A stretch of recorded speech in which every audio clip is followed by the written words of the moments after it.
Salut, c'est Étienne de Crécy, vous regardez Club Trotters.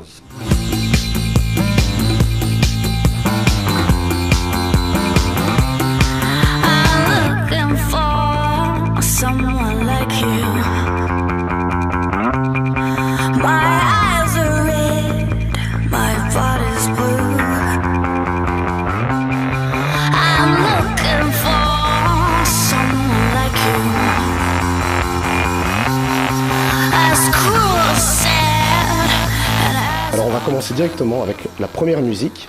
On va voir si tu vas reconnaître. Je vois le truc là. C'est pas grave. C'est pas grave. Ah oui, c'est vrai, c'est une playlist. Voilà, il y a une playlist. D'accord, et donc ça c'est un morceau de motor basse. C'est ça, voilà. Est-ce que tu peux nous en parler? Parce que forcément, c'est un des titres qui était dans l'album qui s'appelait, je pense, Pan Soul. Ouais.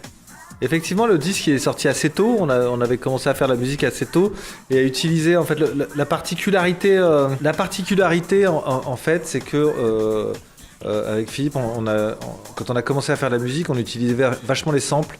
On était à l'époque ingénieur du son. On bossait. Enfin, Philippe, c'était l'ingénieur du son qui enregistrait Psy Solar, tout ça et tout. Donc on baignait dans le milieu hip-hop en tant qu'ingénieur du son. Et quand on a commencé à faire de la house music. On a commencé à faire ça en 92-93. À ce moment-là, la house et la techno, c'était surtout fait avec des synthés. En fait, il y avait assez peu de samples. C'était surtout fait avec des synthés, des boîtes à rythme et des trucs comme ça. Et nous, on a amené peut-être un son plus hip-hop là-dedans. Je pense que c'était... Bon, maintenant, je te dis ça avec le recul. On n'avait pas du tout calculé ça à l'époque. C'était juste qu'on avait qu'un sampleur pour faire de la musique. Donc, on s'était pas posé la question.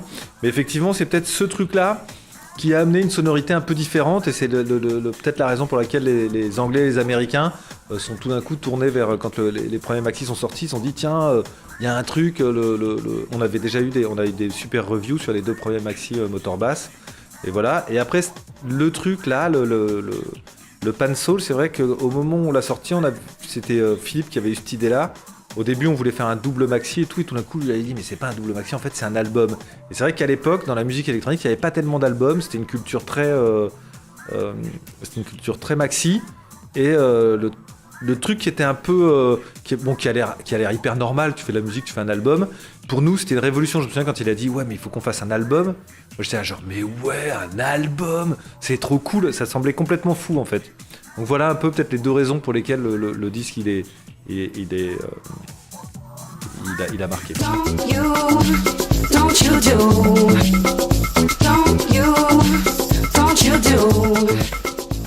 Ouais, c'est Cassius là qui vient de sortir. Alors pourquoi Cassius? Parce que ce sont des amis à toi, forcément. Oui, bah c'est Hubert et Philippe, et qui viennent de sortir le disque là. Enfin, j'ai pas entendu l'album en fait. Moi, je découvre en même temps que tout. Par rapport au disque, t'en penses quoi?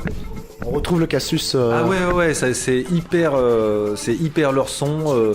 C'est super. Mais il y a un truc qui est hyper original, qui est hyper leur son à eux, qui est marrant. Ça va dans tous les sens. Super. We are the future, live today. We are the future, live today. We are the future, live today. We are the future, live today. We are the future, live today. We are the future, live today. We are the future, live today.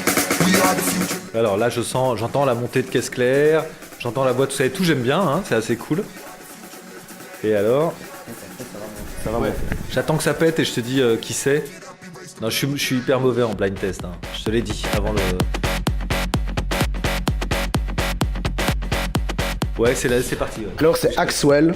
J'aimerais un peu avoir ton avis sur ce modèle DJ aujourd'hui qui a pris tellement d'importance au sein de la musique. On parle bien sûr de l'EDM, on parle bien sûr des DJ stars qui produisent, qui ont des producteurs fantômes, etc. Ouais. Toi, ton ressenti qui est là depuis très longtemps, qui a vécu cette évolution de la musique électronique, tu en penses quoi? C'est une bonne chose, cette DJ culture qui est axée fort sur le commercial, les shows, etc. Ça me pose pas de problème que des gens fassent de la musique, en règle générale. Quel que soit le moyen qu'ils aient trouvé pour faire de la musique. Moi, j'ai utilisé des ordinateurs. S'il y a des gars, tu vois, parce que je savais pas jouer du piano, j'ai fait ça avec un ordinateur. Il y a des mecs qui me disent tu fais pas de la musique, je dis ouais peut-être, j'en ai rien à foutre. Et donc s'il y a des gens qui arrivent même pas à faire de l'ordinateur, qui ont besoin d'un ghost producer, ça me dérange pas non plus. À partir du moment où les gens ils ont tu vois le Axwell, je sais pas s'il fait ses morceaux lui-même ou pas. En tout cas le son, à chaque fois ces morceaux, ils ont une particularité, ils ont un truc qui est son. Alors que ce soit fait avec un programme ou avec un assistant, j'en ai rien à foutre en fait. C'est une démarche en fait. La musique électronique, c'est une musique de producteur. En fait, c'est une musique de choix, de direction artistique. C'est pas une musique de virtuose et de trucs comme ça. Donc en fait, après, la musique que j'aime ou j'aime pas, c'est une question de goût. Il y a des mecs qui sont hyper underground, que je déteste leur musique. Il y a des mecs qui sont hyper. Il y a des gens qui disent c'est commercial, mais en même temps ils font des morceaux fabuleux. Tu vois, les Swedish House Mafia, moi il y a des morceaux de Sébastien Ingrosso que je trouve super. Il y a des morceaux de.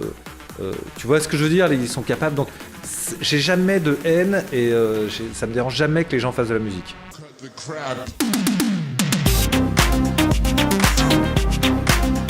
Ouais, d'accord.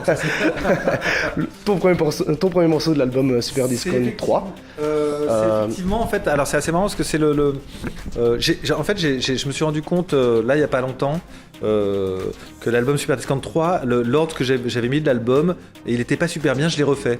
J'ai refait l'album, je vais rééditer dans pas très longtemps avec un ordre différent. Là pour le moment, le morceau il ouvre l'album parce que c'est le premier morceau que j'ai fait, c'est celui qui a défini la couleur du Super Discount 3 en fait. J'ai fait ça. Il annonce bien la couleur, hein, The Night. Il annonce bien la couleur, ouais, mais en vrai, c'est le morceau qui est plus emblématique et il fallait mieux commencer par le hashtag #MyAss. Hashtag #MyAss.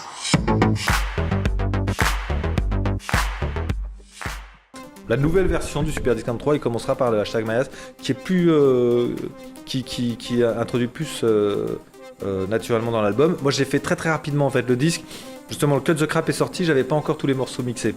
C'est-à-dire que même pas que mixé, il y avait des morceaux qui n'étaient pas finis.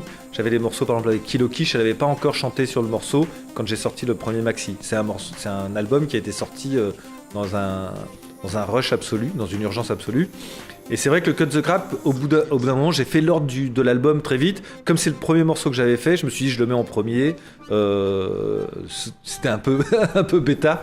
Mais en même temps, c'est vrai que c'est celui-là et le hashtag #MyAss. Avant même que ce soit un Super Discount 3, j'avais fait ces deux morceaux-là. Normalement, ça devait être le commercial EP numéro 3. Et puis, tout d'un coup, pour une raison ou une autre, je me suis dit mais non, en fait, s'il y avait un Super Discount 3, il devrait sonner comme ça. Donc c'est effectivement ces deux morceaux qui m'ont donné la direction et l'envie de faire l'album. Okay, party people in the house. Non, par rapport au son, je peux pas reconnaître. Enfin, ça me ferait penser à du Vitalik aussi. En fait, c'est un morceau New Beat. Mais non, mais je crois que...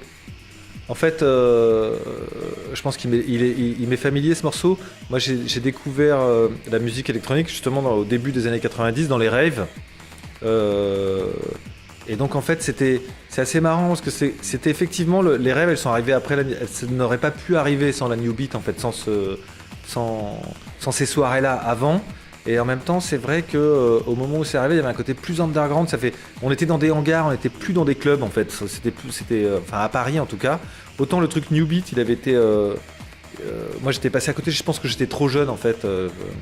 J'ai découvert vraiment avec Pour moi, c'est quand j'étais jeune, j'étais très rocker, tout ça et tout. Les trucs de New Beat, c'était un truc un peu ridicule. C'était un truc auquel je croyais pas.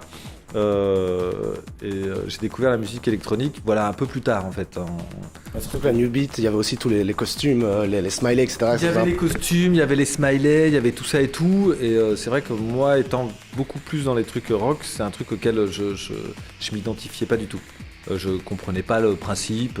J'étais passé complètement à côté de ce truc-là. Et après, le morceau, oui, mais familier, j'ai dû quand même l'entendre. Tu vois, en 1992, dans un hangar en périphérie de Paris, j'ai dû y être confronté, visiblement.